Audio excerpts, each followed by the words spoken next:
Welcome to the Patrick Real Estate Show, where we explore the fascinating world of real estate investing with your host, Patrick Switek. Patrick is a dynamic young entrepreneur and an accomplished real estate investor who's passionate about helping others achieve financial freedom. Each week, we sit down with some of the most inspiring individuals in the real estate industry and delve into their personal journeys, lessons learned, and secrets to their success. Let's dive into this week's episode. Rachel, welcome to the Patrick Real Estate Show. I am super excited to have you here. So for the people that don't know, Rachel has one of the most best management companies I've seen. There's very few that can have the ability to scale to the growth that you guys have with the luxury clientele that you guys work with, but also maintain a high level of service and hospitality. The company's called Abode Luxury Rentals. Thanks for not saying Adobe. A lot of people say Adobe. Yeah. I was going to say, yeah. You guys are in Wyoming, Jackson Hole, but also Park City is the birthplace, if I remember correctly. Yeah. And today we're just going to talk all things high level. How do you create hospitality at scale and maintain good reviews and high level clientele? Because who doesn't want all the best, highest level clientele and not have to deal with everyday properties? Without further ado, welcome to the show. Thank you. So I have to ask, because this is like, obviously Bill Faith talked about you a little bit and I learned a little bit about what honored. You do. Yeah. But one thing I want to say, just getting into it, you have a business partner and your business partner also happens to be your life partner. Yeah. And you guys work really well together because you enjoy talking, as you mentioned before we started. And he's the chill, but he, I guess, likes talking to you sometimes, but more chill. You guys currently are more boutique. You guys have, this is through AirDNA, so 185 incredible listings. Yeah, I think it's right around 200. It's always changing. Once you get a decent amount of properties, there's always like some coming and some in the hopper about to sign. I always say around 200. It's like about 140-ish maybe in Park City. Okay. And then I think it's 140 something or the high 130s in Park City right now. There's like low 40s, like 40 something in Jackson Hole, Wyoming. And then we also expanded to Sun Valley, Idaho a year and a half ago. And so I think we have 13 in Sun Valley. But we have been in business for almost 18 years and started that long ago in Park City. We expanded to Jackson Hole close to 13 years ago. And then, like I said, Sun Valley just less than 2 years. Yeah. Amazing. What I did, which is really interesting, is I went on AirDNA. And I don't know if you know this, but now they have this new tool that allows you to see property management companies and how they're doing. Oh, cool. So what I did, I got a whole analysis might be really fun for you. Okay. I did a whole analysis and I did a whole thing where I put in, it has the amount of listings, the occupancy, the ADRs, and obviously this is scrape data, so it could be a variant a lot. Average daily rates, revenue, and then I created a new one because I think it's more important than revenue, which is revenue per listing. Oh, interesting. Okay. Yep. And then average property review rating. So for you guys, I actually went by revenue per listing and you guys came out at around, 150,000. Oh, yeah. Revenue per listing. Yeah. And you guys came in at a 4.93 average rating, which is very impressive for how high of a you are the company with the highest rating for the highest amount of revenue per listing. That and Moving Mountains is the other one. Moving Mountains. Yeah. I do. I love Robin and Heather so much. Nice. I've gotten to know them really well. Because they're some of those people where I think the first time I heard about them was Robin was on a podcast. And I was like, oh my gosh, this guy is talking about doing things the way we do it. And at that point, I hadn't met as many people as I have now in the industry. And I was just really really in getting to know him. And he owns his business with his wife, Heather, just like my husband and I, and similar mountain town stuff. Yeah, I love what they're doing. And it obviously, we love meeting up with them at conferences. And we've even gone to stay at their house one time. And they're awesome. And they really believe in doing this type of a business the same way that we do. Obviously, there's a lot of similarities. They've also been around for a long time. They've been around even longer than us. It's really nice because for my husband and I, we started doing this almost 20 years ago, like a long time ago. And there wasn't we didn't, at the time when we started, we didn't know as many people like in VRMA or really Mhm. anyone. And so we just didn't have a lot of contacts or a lot of people to bounce things off of. There were people when we started in Park City that were also doing vacation rentals that had even been doing it like longer than us. There's a great company in Park City Lodging, that has been around, I think, for 30 years, but Mm. they weren't specifically focused on luxury. And so it was really nice, this has only happened in the last few years, really since COVID and since my husband and I got a lot more involved in VRMA and just meeting more Yeah. people in the industry. But that's what helped us meet people like Robin and Heather. And then that's been so invigorating because once you meet someone, who's doing Yeah. things the way you are, you're like, okay, I'm not like you feel Not more crazy. secure. Yeah, Yeah. you're like, okay, not Yeah. everything we're doing is random. Like we figured Yeah. out some things and other people do it the same. And it's really validating and Oh, that's helpful. absolutely. And that's why I think these Yeah. podcasts and conferences in general, like industry conferences and stuff, I think that's why they're so helpful. Because Mhm. when you're an entrepreneur and you're just out there grinding, and Mhm. like my husband and I, when we started, we weren't super strategic. We didn't have any investment money. I think we had a business plan, but it was like really basic. And so we were just grinding for so many years. And so then you do stop and look at what you built and you're like, wow, this is cool. But also, are we doing it right? Mhm. And so it's really nice to, when other people are doing things in similar ways, it's like, okay, Yeah. yeah, I think that community aspect is huge. Just yeah, understanding that other people are struggling with the same kinds of guests, the same kind of problems with staff, the same kind of issues with how do you scale this and just maintain that hospitality edge that people yeah, touch. And I think that's what's awesome. And what's cool is you alluded to this secret. A lot of people are probably on the edge of their seats wanting to know what that is. And I'm sure you're going to get to it. But first, before we even get into all of that, what's your story? How did you get into short-term rentals, vacation rentals? yeah. Give us a little It was debrief on really my that. husband. So it was his Okay. idea. I worked in marketing before we had this company. I worked in different like corporate marketing jobs, McDonald's, Coca-Cola, stuff like that. I worked for like a developer doing stuff like that. My husband had been in real estate in Park City, which before 2008 was like Hmm. great. But as we know, '08 was not great. And we were dating then. And so he was like, what should I do? That was the only job he had done since college was real estate. And so he didn't know what to do. I really wanted him to be a pharmaceutical salesperson. I always tell this story, but it Hmm. is the funniest story. My dad is in medicine, and I had known a bunch of people, like friends from college or people I met through my dad, that were in pharmaceutical sales at that point. And there's these movies now about Right. pharmaceutical sales that are out. Okay. But that was the era, right? Of like the boom in pharmaceutical sales. And looking back, like that was a terrible idea for me to try to tell him to do that. But at the time, Yeah. people who were attractive and smart could Mhm. get really high paying jobs in pharmaceutical sales. So my husband is very attractive. I wish he was here. You could see him. That's not a picture of him. Yeah. That's free to call him. I was gonna But I was like, perfect. You're smart. You're cute. You should do that. Anyway, he didn't want to do it. He was like, I want to do property management because he had these clients in real estate and some of them had asked him to manage their house and maybe rent it out. And this was like not a huge thing in '08. This was happening, but it was Right. like people were sending out mailers to advertise the house to possible renters. It was just like happening on fax, checks were being sent. And so I was like, this is a terrible idea. Like you're basically going to be unclogging toilets and you're going to make no money. This is terrible. I was so wrong. But anyway, Yeah. so I was like, it's fine. I think at the time I was working for Coca-Cola. I had like really good benefits, good salary. So I was like, you know what? Screw it. Why don't we do it? Let's try it. I can help you with the marketing. You'll handle all the operations. And so it wasn't like, oh, we're going to grow this thing. It's going to be huge. It was literally just like, he's going to start managing some houses. So we had a friend or two that had second homes in Park City. They lived in Park City, but they had second homes too. So we were managing those and we maybe had three to start with. So yeah, that's how it started.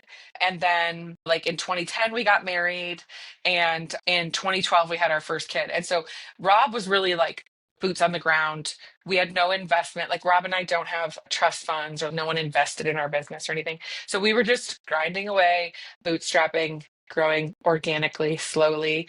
Our first office was like this tiny closet basement thing. And anyway, it was just going and going. And then by the time it was 2012, I think we had like 30 houses in Mhm. Park City. And at that point, when I had our first kid, then my job with Coca-Cola, I traveled like all the time. And so I ended up not going back to Coca-Cola after having the baby. And then from 2012 on, we've run it together full time. And yeah, and so then it just grew Mhm. slowly. And at some point, we added Jack Jackson Hole, and that was really organic. We didn't acquire a company. We just opened an office. We had two guys that started that office with us. They're still working with us. And we've built a team that's like amazing. A lot of our team has been with us for 10 years, 12 years, but like a bulk of our team is 4 or 5 years. So we've just, when we started to grow, which like, of course, 4 or 5 years ago, there was growth. So at those people, most of our people that we hire have stayed with us, which has been awesome. But we do, my sister works here too. And like, we have a lot of cool people on our team that were friends before they worked here, because people will bring their friends onto the team. We even have some people that are related to each other. We have two sisters that work here, and one of them, it's their husband also works here. And actually, it's three sisters in that family. So that's helped because we have a team where people like really care about each other outside of work and also at work. And I think that's really important in hospitality and especially in luxury. Oh yeah.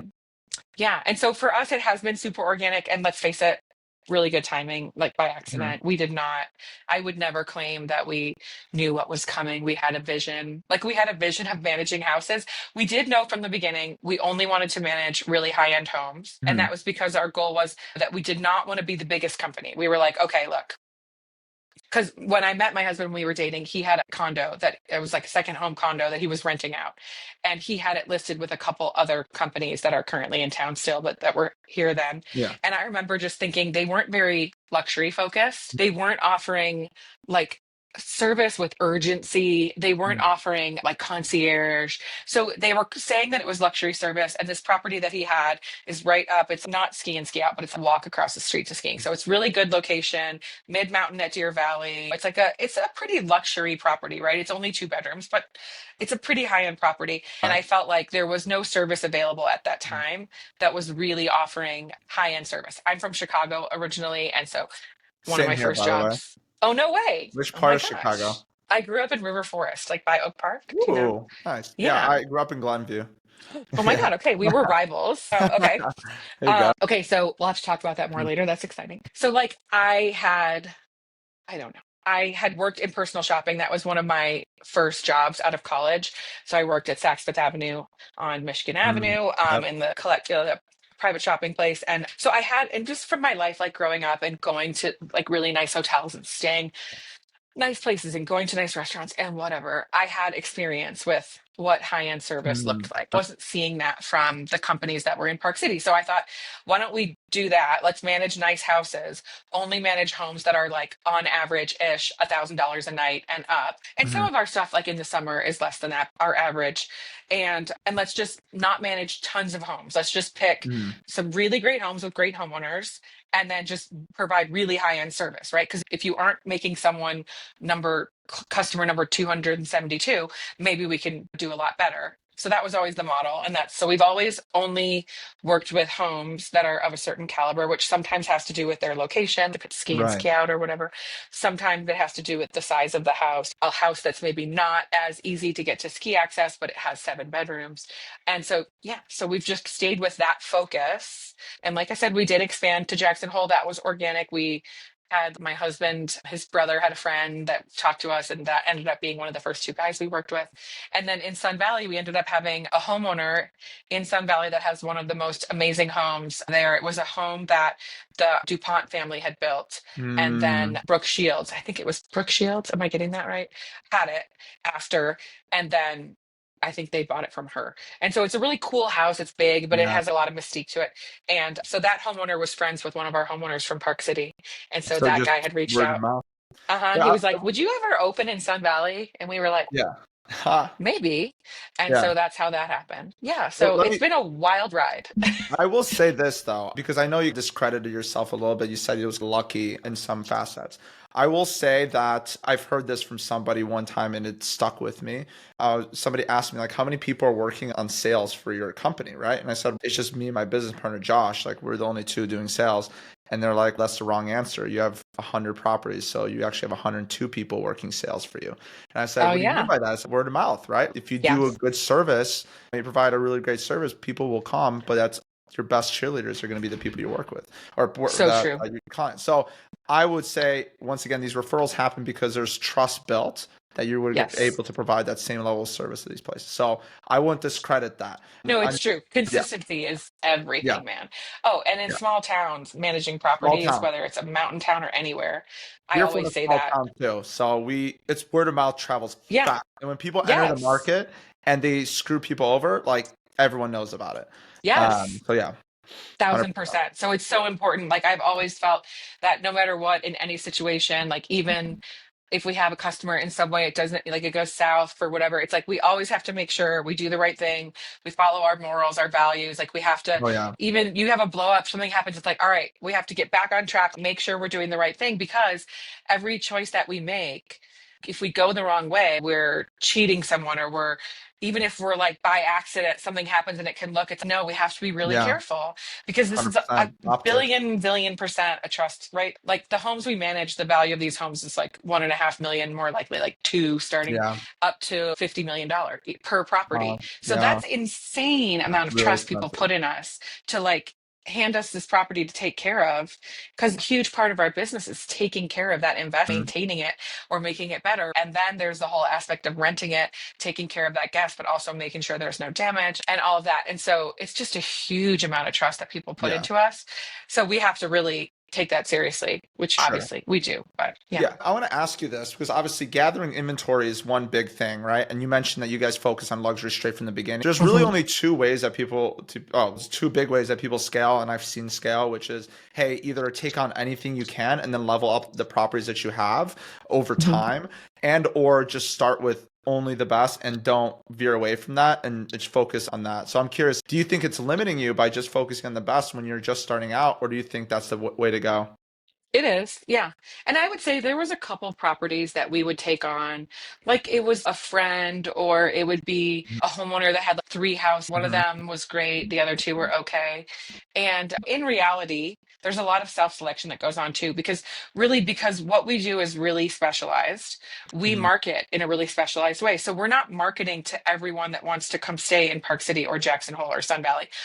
Our marketing is we're not trying to reach every person that's searching for those markets. We're looking Yeah. for these specific consumers. So when we take on a home that doesn't fit with the rest of our portfolio and therefore doesn't fit with our marketing, we really don't do it justice because the a person who's looking for more of a value proposition, more of the best deal, the like Yeah. that kind of language, they're not going to find what they want on our listings because our listings are I'm never offering like buy 4 nights get one free. Like I always say, our properties are not socks. Like you don't get Mhm. one night at any of these properties for free. You shouldn't. Would you ask for a Louis Vuitton bag for free? No. So is there a value proposition in what we're offering? A million percent. There's an amazing opportunity to be had at even if you're spending 20,000 or 100,000 or $200,000 for a week of lodging, there can be a great value. If a Mhm. property is an amazing estate on a great location, there's value there, but it's a different framing. And so when we had allowed a couple properties into the portfolio that maybe weren't the exact fit, a lot of times it's like we would end up going to that homeowner pretty soon and being like, hey, I'm really sorry. I don't feel like we're getting you the rentals that you need. And I know it's like our marketing, and I feel like and then we have great relationships with the other companies in our markets. Rob, my husband, was the Yep. president of the Lodging Association in Park City, and his term just ended for that. But we've both been really involved in all these communities. We get to know the other company owners. And part of that is so we can refer because there's Yeah. a ton of great properties and there's a ton of people that have run the gamut of what they're looking for, and we don't have everything for everyone. So yeah, I So do think maybe the can best you thing, explain like yeah, what you have versus what you don't have, and I think how you cater to the luxury clients to the services you offer? yeah. So what we don't have is like one bedrooms. Mhm. We don't have stuff that's 250, 350 a More night. group travel. For us, it can be sometimes two people in a huge property. So Okay. the biggest group, we call our biggest group of customers Mhm. Legacy Family Vacation, which Mhm. tends to be, especially for big properties, right? It's the grandparents, their adult children. Some of those adult children Mhm. are married and have kids. Maybe there's a babysitter or whatever. So that is a lot of the client group that books for the big properties. But we also have in the development where my husband's condo was when I met him, we actually are the on-site manager there now. So that is a really nicely located development of mostly two-bedroom condos. So we do have some two bedrooms, right? Those are mid-mountain at Deer Valley, so they're not like a cheaper rental. But Yeah, I would say when we're looking at what we're taking on, and I think that was that my question, how I'm Yeah, deciding, what do is you that like? right? How do you cater to that luxury clientele? Like, what Got it. services do you offer that Okay. maybe like how do you build a moat that like other managers can't come in and do the same thing? Like, what's your I mean, background? that's hard. Yeah. Okay, so in the very beginning, I'd say for the first like 8 or 10 years, I definitely wanted to build a moat. Hmm. I have learned because I've done a lot of therapy. I'm 47, okay? And Hmm. I own a business with my husband, which, like, being married, we've been married for 15 years.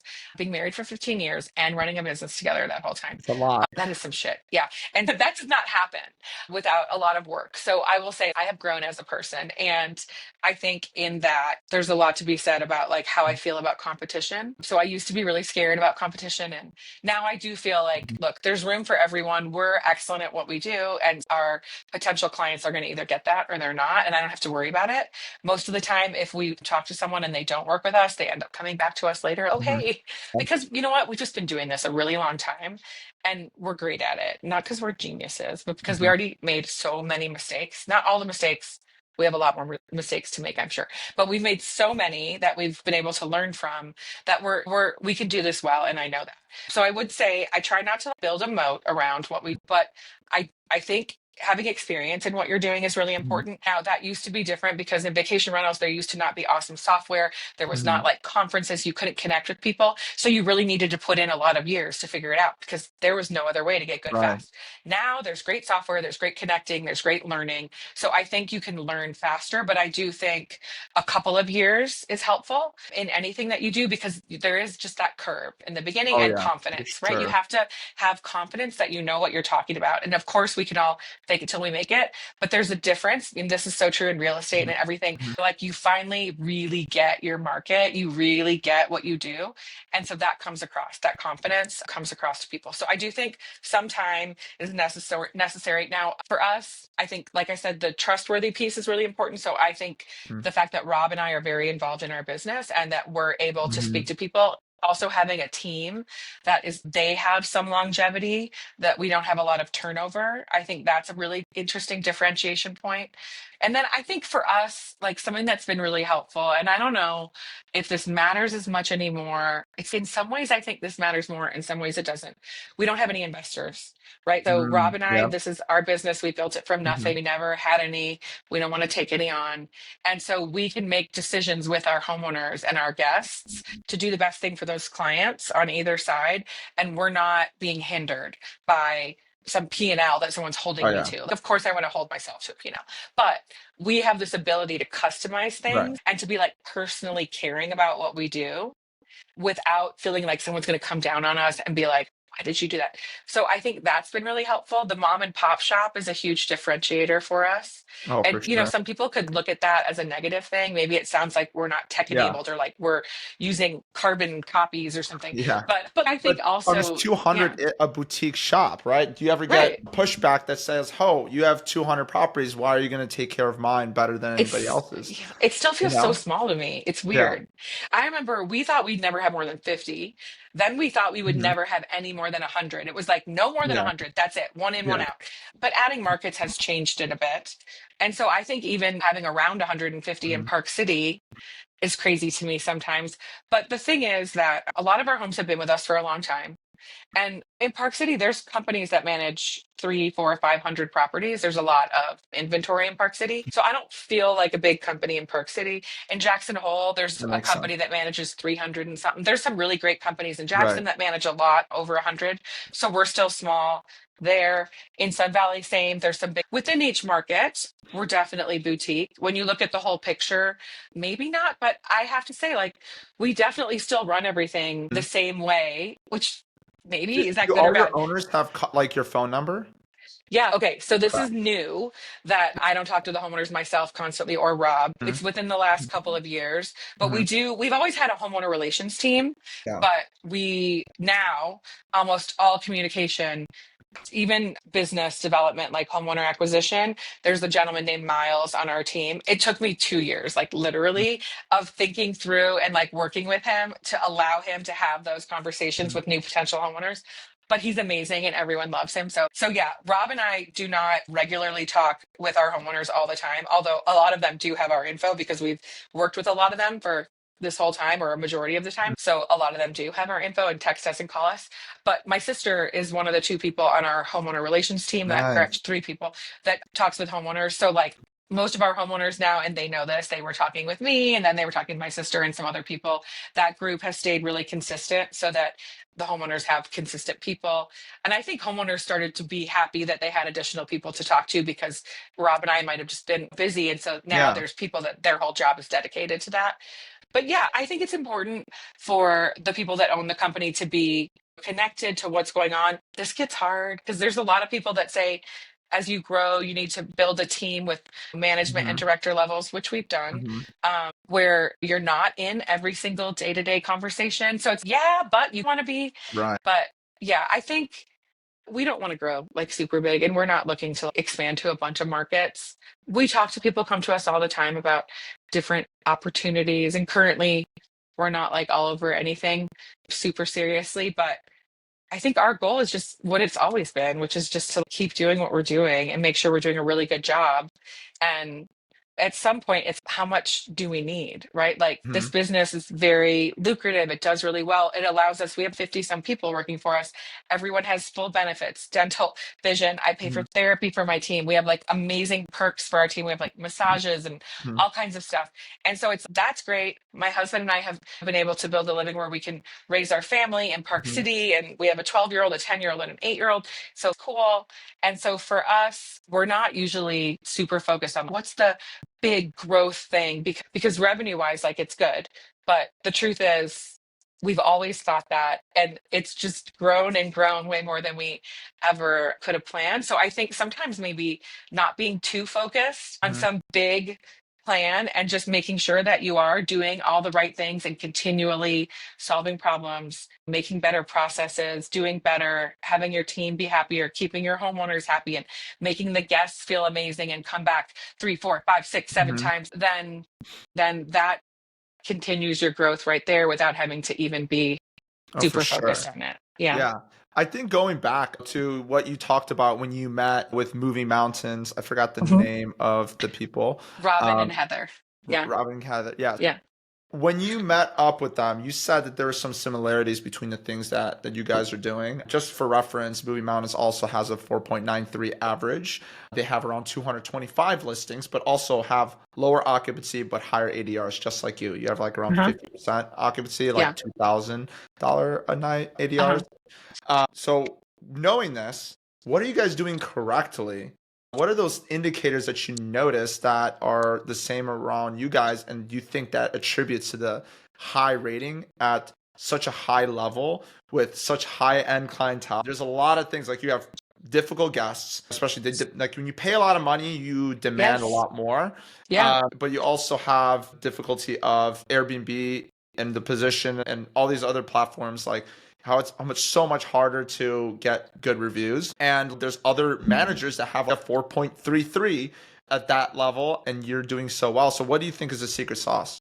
Yeah, no, it's really hard to get really good reviews and to keep these people happy. I was on someone else's podcast recently and I talked about almost all of our customers, homeowners or guests, are high net worth individuals. And Mhm. so not only, like you said, are they paying a lot of money, so they're going to want something that matches that in what they Mhm. get, but also those are driven human beings that are so okay. Part of the secret sauce here, I think, and in the old days, I definitely wouldn't have told everyone this, but I will now. I don't care. It's the value of time over money. So, our clients, at some point, we realized this, it was a huge game changer.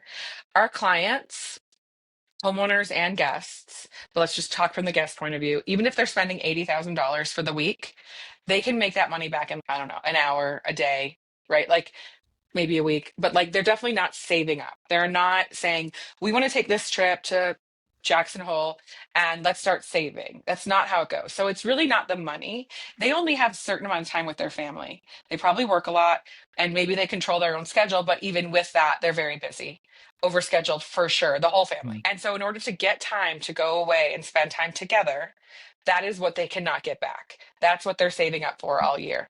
It's the time. And so if we can make sure that the time that they're spending while they're staying in the property that we manage is really, they feel like that was really well used time where they got what they wanted. And a lot of times it's time with their family, but sometimes time for a couple Mhm. to be together or a group of friends, then that is what makes people super happy and want to leave good reviews. And so once we realized that, yes, anyone who spends any money, there is the concept of how much you spent and did Mhm. you get what you paid for. But for our customer level, it's less about the nickel and diming and more about that overall experience. And so that's when we have really dove deeper into concierge, which we do concierge different than most Mhm. vacation rental companies. And I'm always beating my chest about this at conferences. I believe in true concierge, hotel style concierge, so that we have people on our team and that's their job, is to offer up amazing experiences and facilitate all of the arrangements for those experiences for the guests, so that our guests have one stop, and our homeowners one person that they talk to. Everything can happen, whether they want a hot air balloon ride or a naked lady with sushi, or just like they want Mhm. ski gear delivered and car service. So I think that's a huge part of it. And Robin and Heather are similar with this, where they feel really strongly about that experience for the guest or the homeowner through their whole journey. So if it's a homeowner, it's like your first contact with them, all the way through how you speak to them, how you sign the contract with them, and then their whole experience with you, because they did not buy an $8 million house so they could be annoyed and show up in that house and be worried about cleaning issues. So we have to be really careful about cleaning. Cleaning cannot Mhm. be iffy in these Yeah, houses. of course. And then just the guest experience. Like, we meet a lot of our guests when they check in, we meet them at the house, show them around. Nice. I think that's a big one. And then there's just a lot of extra touches. Like, Robin and Heather do robes at all the houses they manage. I would love to do that. I've tried it like so many times, and it's very hard execute. I wish someone would just like help Yeah. make this happen. So I can order robes, I can have them, but like the whole laundering and like we could get into this, but like the operational thing of like Mhm. robes and slippers, I find very hard. But Robin and Heather do it. So that's one cool thing they Mhm. do. We do a lot of like really cool local gifts when people arrive at the house. So for instance, like right now we're working with Ballerina Farm. Do you know what Ballerina Uh, Farm is? I've never So heard of it. No. Ballerina Farm's local to the So you Park guys City give away area. these gifts We without do. like, got it. Yeah. Every So time the guests come. yeah, Ballerina Farm's like got huge, Google it. It's like a huge Yeah, yeah, yeah. following, but it's like a farm. It's like a whatever, but they make these croissants. And so we put their frozen croissants and chocolate filled croissants, and they're in the freezer. So when people arrive, there's like a cookie sheet on the counter with a nice Uh, logoed parchment paper on it, and like a little tech card that says, hey, there's a treat for you. All you have to do is take these croissants out before you go to mhm. bed, leave them on the counter on the cookie sheet. They'll rise overnight, and then you put them in the oven for 15 minutes, and it looks and smells like you just made homemade croissants because you did. And people Yeah. like, it's just stuff like that. And that's not a huge thing, right? That's not a crazy expense when someone's spending probably at least $8,000 up to 100 for their 100,000 for their stay. So it's like we have croissants, we'll have local snacks and local things like that out for the guests when they get Mhm. there. Like I said, we'll check them in. And then we have really amazing response time, and we have local people that are answering our phones, so that any of our guests or homeowners, when they're reaching out, which we do have text communication, but phone, of course, and email, we have people that are staffed all the time that are answering and responding, Yeah. because we don't want anyone to have to feel like they have to wait. I think that's a huge component I of was, luxury. can I ask you that? Because I think this is a Yeah. really good debate, and I've heard a lot of people Yeah. say that this also contributes to more better reviews. But I'm curious, this whole generation right now, like we're diving into AI, right? Yeah. AI is getting people from the Philippines, and there's a lot of really great talent out there. But I'm Mhm. curious, is there, even if it's within the US, but if the person doesn't understand the local market, does that have an impact on the experience from the guest perspective? We've tried it. We've really tried hard Yeah. a few different ways to do overseas people helping through some Yeah. of the companies that are specific to vacation rentals. And Yep. I will say, like, sometimes, because of course it depends on the person, sometimes we can do it. And when it's a person who only works for our team, they're only working on our stuff, they're fully trained, they have experience before they work for us, they're fully trained on all of our stuff, that can work for overnight. Not Mhm. perfect, but it's not terrible. I am not sold on, I love AI in our industry, and I'm really interested in learning more about AI and how it can. I don't think it's great for responding Mhm. to customers. Now, Boom software is really cool, and I love Yep. Shahar, and Yeah. he has showed me what he's doing, and it blew my mind. I'm not going to It's lie. cool. Like, I Yeah. love what he's doing. I am still personally, I want people to talk to my guests because, look, I'm high end, and also I'm in these like Western markets, and Yep. people are looking for an out west mountain, sort of a cowboy. And what they really want, and I think this is true for most places, they want to feel like a local. They want to feel like they have an Hmm. in, like they have a Hmm. guy or they have a Yeah. gal in Park City or in Sun Valley or whatever. And so that's what our team does, right? That's what our team is trained to do, is to be their person and to know, like, we don't really hire anyone that's just new to town. We want people and we want people that are outdoor enthusiasts themselves. I need people that ski and mountain bike and that go whitewater rafting and that do all the things that our guests do, because then they can connect with our guests and our homeowners. So I think that's really important, especially for luxury, because whether or not it shows up in like surveys or in data, to me, that personal, authentic connection is part of the secret sauce of Good. why people pick vacation rentals over hotels. Like Yep. hotels are more of a sure thing, for sure, Yep. 100%. More consistent. But you know what? You are going to not, your Hmm. staff might not be, they might not have lived here very long. They might not, you're not going to get the same connection. You're not going to get the same authentic feeling. And so I think that's a huge part of what we offer. That could be that moat that you talked about, is like making sure your team are the kind of people that want to talk to the guests and the homeowners. And I always say in hospitality, I feel like there's like a gene that you either have it or you don't. And the gene is, call it the hospitality gene, but it's Hmm. like there's the kind of person where when someone that's their customer comes to them with a problem, they're like, okay. And then there's the kind of person that's, I am going to make this person happy if it's the last thing I do. Yeah. Like they Right. don't say that, but it's Yeah. inside of them, right? And like they can't sleep at night if they had a client that was pissed and didn't end up happy. This is like a personality trait. You either have it or you don't. And so to me, having people that have the hospitality gene, like just really don't feel like they win unless they made the person happy, no matter how unhappy the person was, how upset they were, no matter if it's our fault or not. They just have that need to impress the person and make them happy. To me, that's like when you have people like that on your team, that is what the customer feels. That's what the homeowner 100%. and the guest, they can just tell this person really wants to make me happy. Now, there's boundaries that need to be set.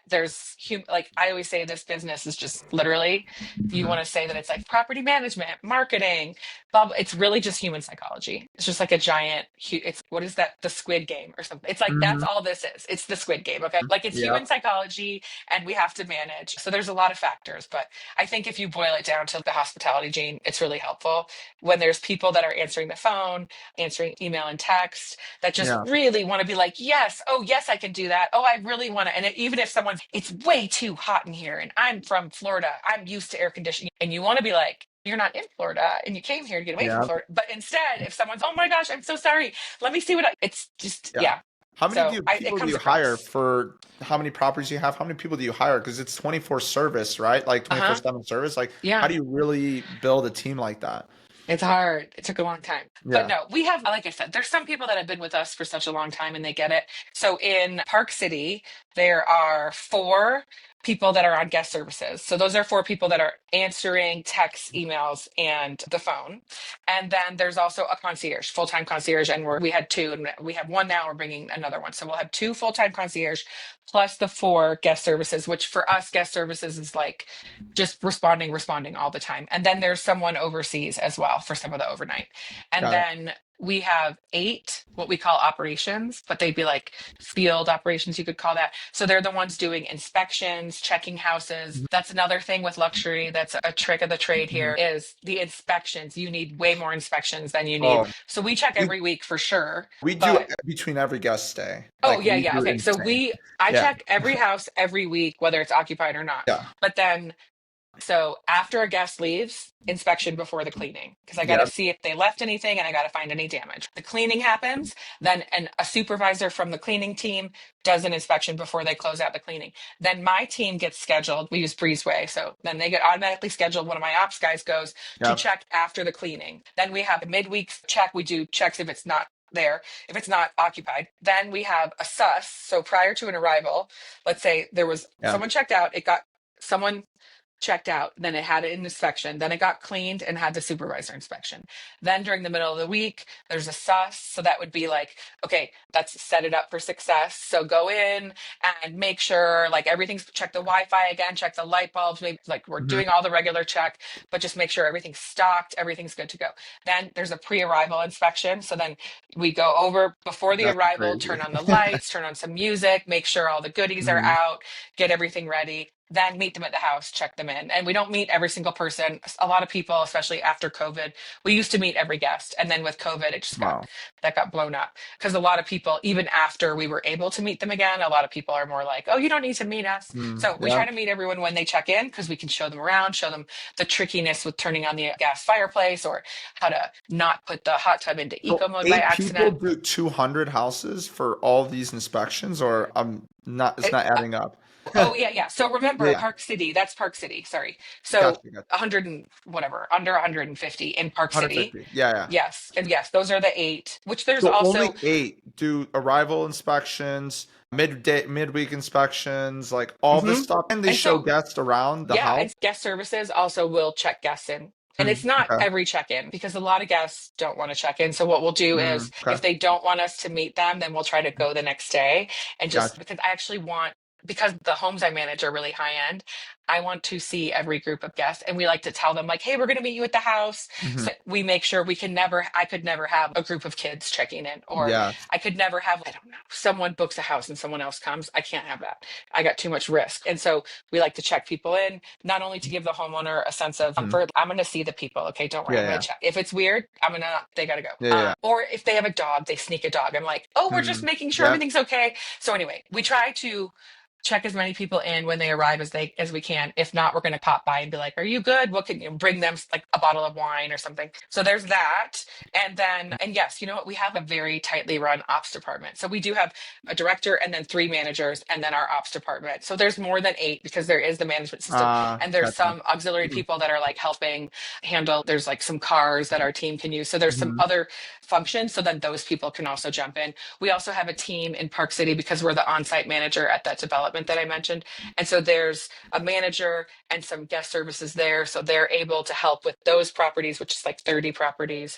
So they're able to handle the inspections and the check-ins there. So that brings the number. Yeah. And then inspections are so important, by the way. I got a note on that. We used to, so I used to, like, the mistake I made back in the day, we scaled really fast from 5 to 100 in like under 1 year, like super fast. And luxury rentals, I bought management companies, so I competed a little bit. But I bought these management companies. We had these really nice properties and realized real quick, hacking houses less is not good because there's more bumps in the road. The more bumps in the road, the more stress because the ripple effect, all hands on deck. So it's if your shit is dialed, like you're good, like you're chilling. Like 4th of July was amazing for us. There was a few like hiccups, but small little ones. But if you miss a clean, it's all hands on deck.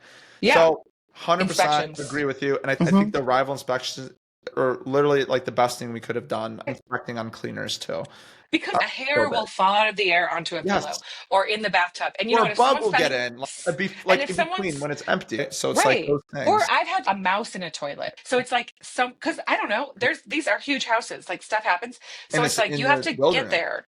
Yeah, and you have to get there because this is the point too about the inspections is like there is no cleaning team, no matter how perfect, that is not going to accidentally drop a hair, leave a rag somewhere, miss a crumb. They are, right? But also they're human and these are really complicated big houses. And so the more inspections, even after the cleaners, the more we find the rag they left, the more we find the hair that just fell out of the air on the pillow, the more we just touch everything, we find that dead bug or whatever. Then we're there and we know the guest is going to be here. Either we're meeting him at the house or they're going to be here in an hour.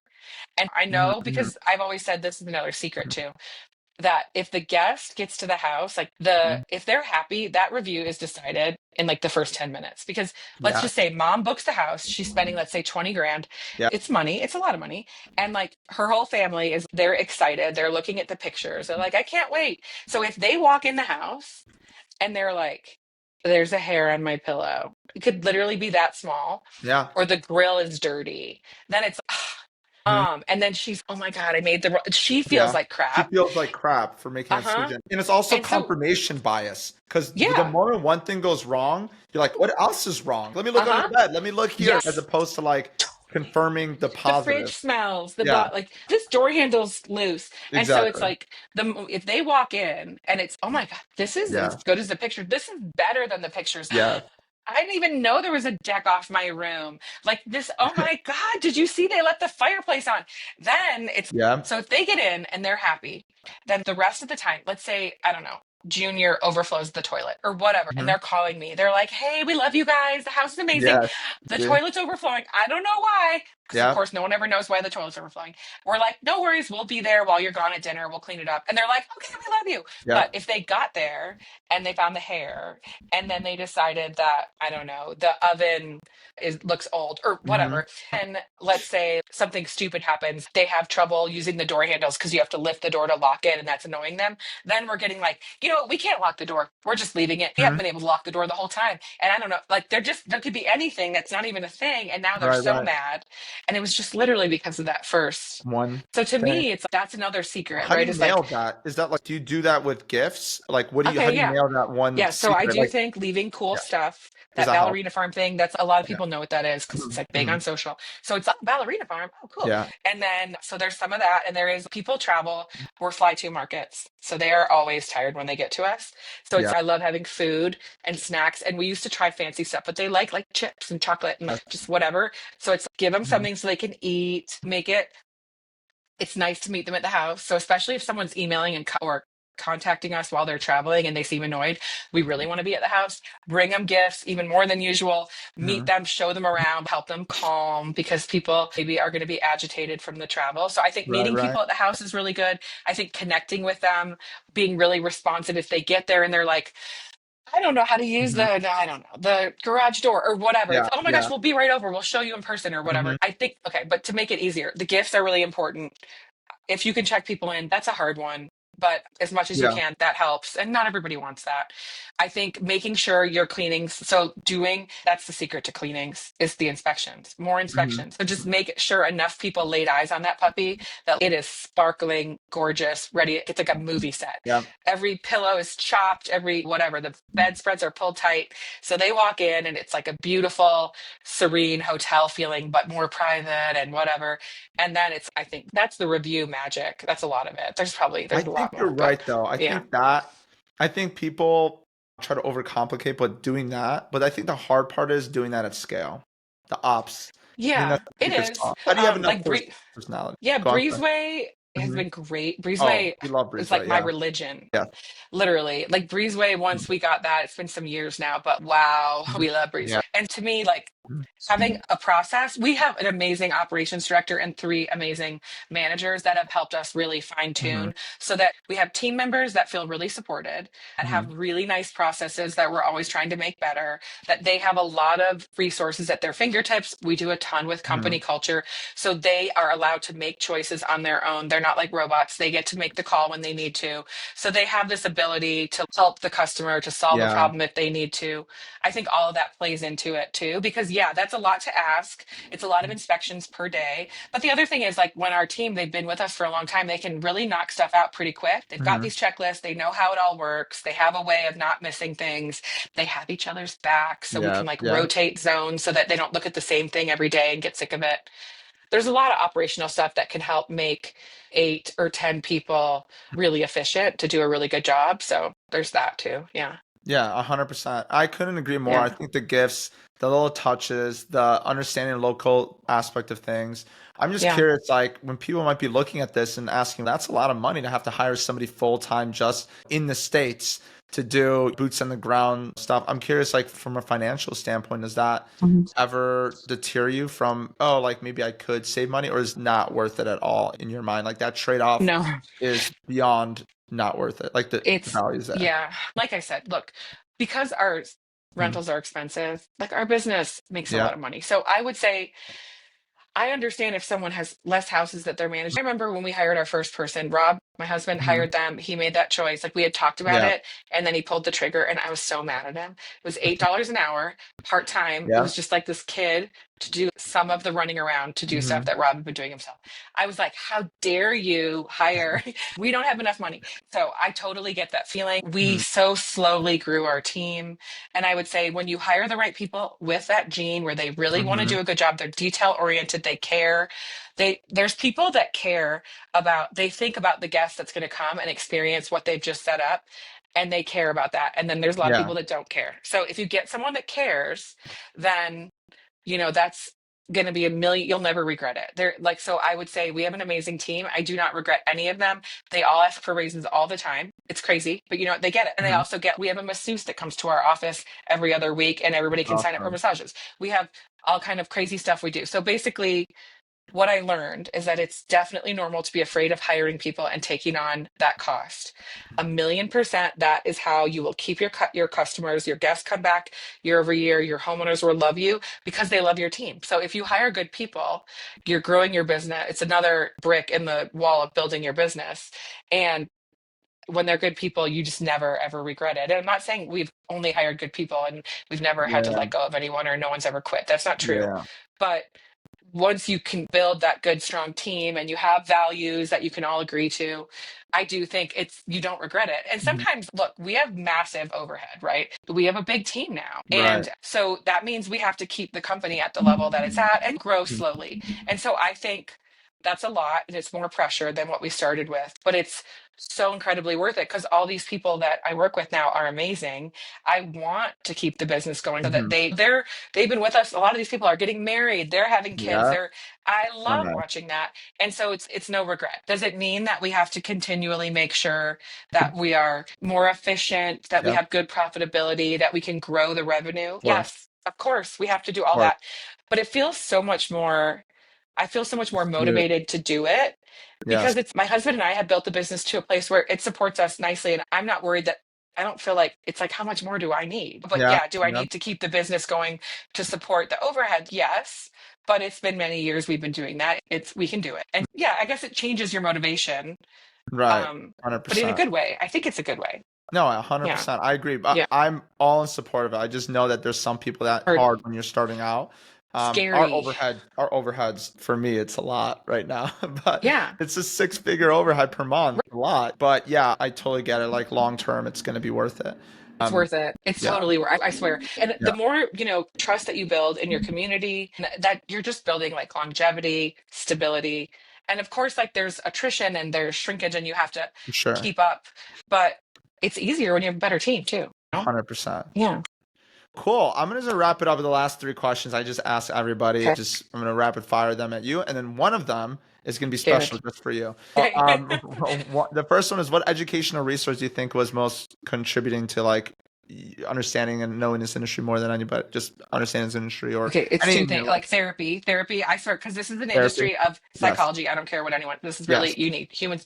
So therapy has been very helpful and Amazing. self-help books. I got really into over the last 10 years reading a lot of like self-development, Which business one is the development best books. one, or one that really There's so many. impacted you Um, specifically? okay.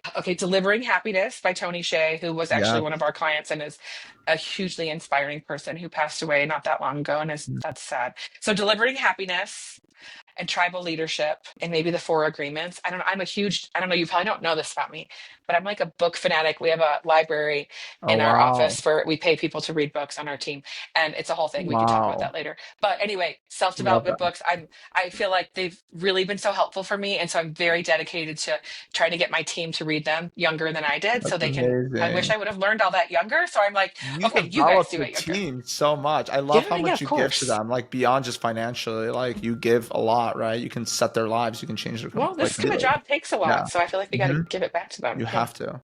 Yeah. Great. Second question. I wanted to know, let's say you had to start from scratch, Mhm. like zero. How would you accumulate and grow this management company? Let's say you're back to your like in your 20s, like you're Huh? starting this with Rob, you guys just got married. What's the game plan?